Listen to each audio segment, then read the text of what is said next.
Ya, alhamdulillah sahabat muslim, kita kembali lagi di Front Talk Show masih bersama Habib Muhammad Hanif Alatas.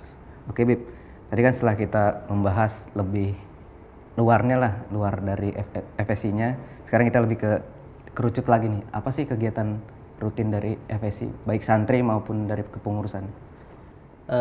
Kegiatan rutin dari FSI tadi saya katakan FSI ini kan masih anak bayi.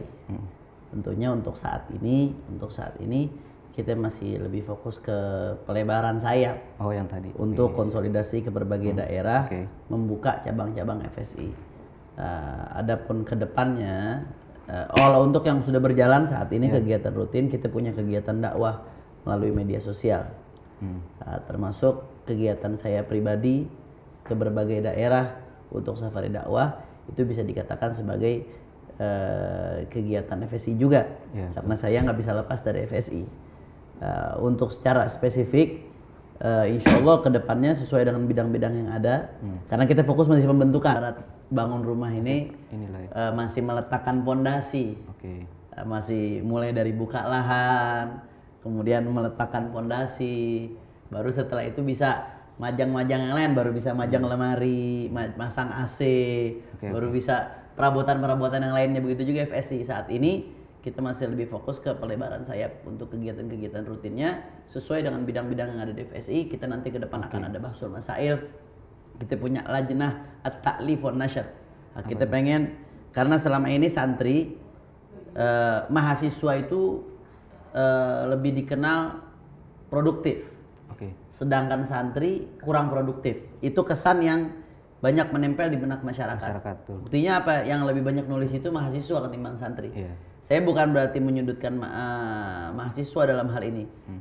Saya selalu teringat pesan guru saya, Abu Yal Habib Hasan bin Ahmad Baharun, jadilah engkau santri yang mahasiswa yang santri.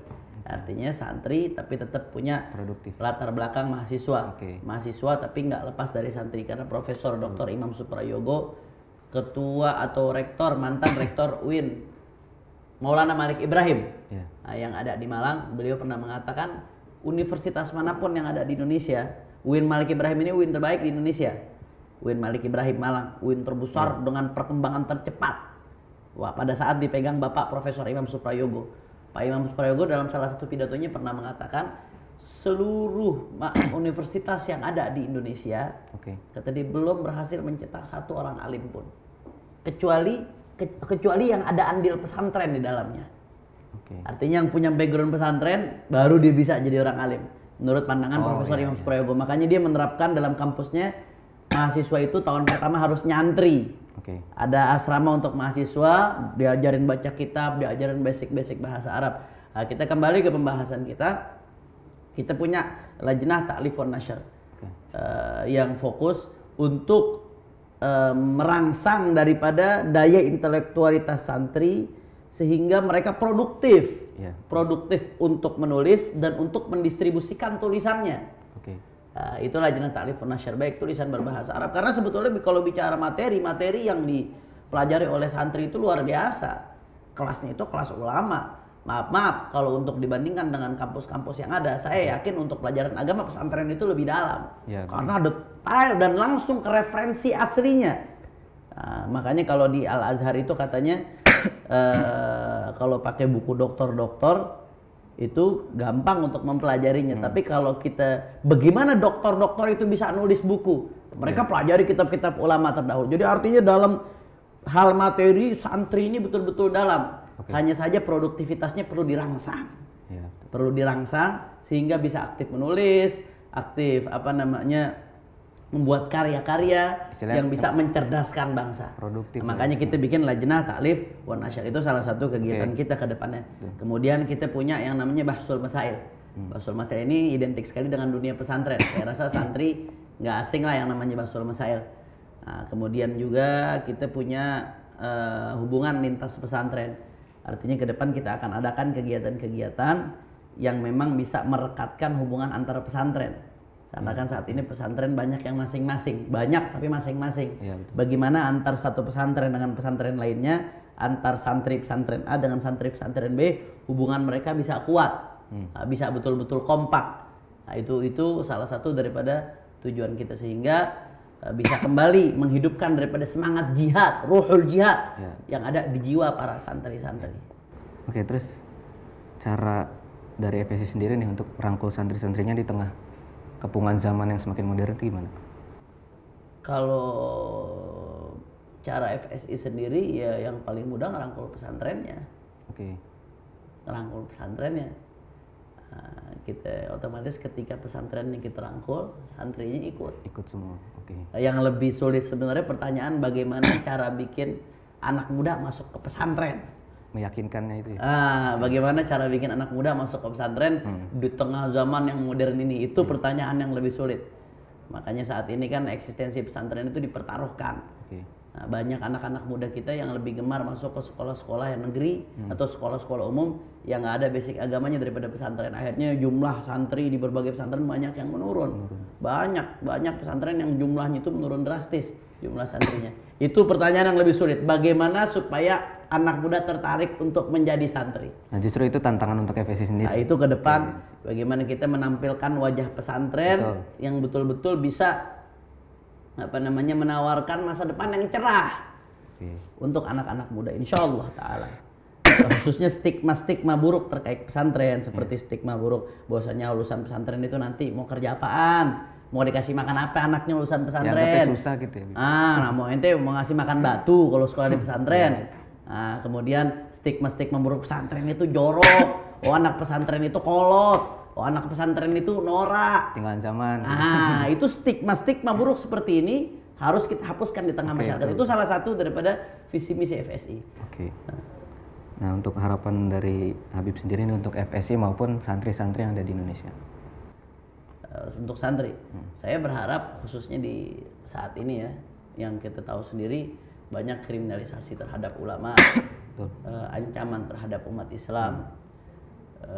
Zaman yang serba fitnah, bahkan nggak cuma secara moral, bahkan fisik ulama pun saat ini terancam. Saya berharap saat ini santri itu betul-betul sadar perannya sebagai garda terdepan untuk mempertahankan agama, bangsa dan negara. Makanya kita di FSI nanti mungkin bisa diputar. Kita punya Mars FSI, kami santri Indonesia bela agama dan syariah, bela agama dan akidah, bela akhlak dan syariah, bela bangsa dan negara. Jadi FSI dideklarasikan ini memang untuk jadi garda terdepan untuk membela agama dan syariah, karena ini harga mati untuk kami, hidup mati kami. Ini yang akan nanti dipertanggungjawabkan di akhirat. Bela akhlak dan syariah, kemudian bela bangsa dan negara. Bangsa ini kan tempat kami dilahirkan, tempat kami besar, tempat kami meletakkan dahi kami untuk bersujud kepada Allah, tempat kami makan, tempat kami minum. Tentunya ini nikmat dari Allah yang harus kita syukuri. Nah, santri udah menunjukkan perannya semenjak Indonesia dijajah sampai saat ini sebagai garda terdepan untuk mempertahankan bangsa. Berapa banyak peran santri di dalam peperangan bersama Imam Bonjol, bersama Tengku yang di Pattimura, bersama Jenderal Sudirman. Bahkan Jenderal Sudirman itu kan seorang ustadz di pesantren. Jenderal Sudirman itu ustadz di pesantren. Jenderal Sudirman itu kan cikal bakal berdirinya TNI, cikal bakal berdirinya Polri. Artinya nggak lepas dari peran santri di situ. Berapa banyak santri yang turun ke Surabaya setelah Kiai Haji Hasyim Asy'ari mencetuskan resolusi jihadnya di tahun 45 kalau nggak salah ya. Tahun 45 pada saat ada serangan kembali dari Belanda kepada Indonesia setelah Indonesia memperoleh kemerdekaan. Kiai Hasyim Asy'ari mencetuskan resolusi jihad wajib untuk jihad mempertahankan negara. Yang turun siapa? Kiai sama santri. Mati-matian banjir darah di Surabaya pada saat itu, dan alhamdulillah akhirnya penjajah bisa diusir kembali, Indonesia bisa eksis. Artinya kita sudah membuktikan bagaimana santri punya peranan besar untuk kemerdekaan Indonesia, dan ini harus dipertahankan. Santri tidak boleh dininabobokan. Santri tidak boleh dibuat terlena dengan keadaan yang ada.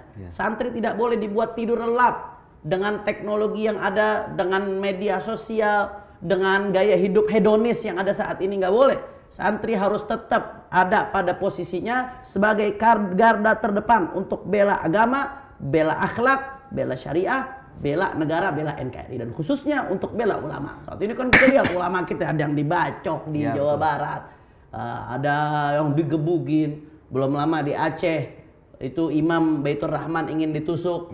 Artinya ini harus santri harus jadi garda terdepan untuk bela mereka. Karena kalau bukan santri siapa lagi?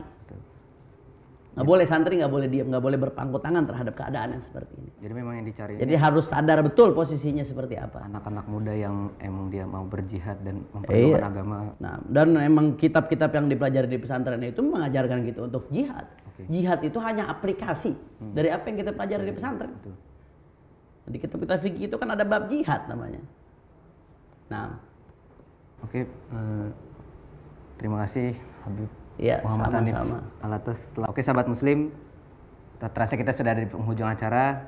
Sampai jumpa lagi di Front Talk Show pada episode berikutnya. Wassalamualaikum warahmatullahi wabarakatuh. Waalaikumsalam warahmatullahi wabarakatuh.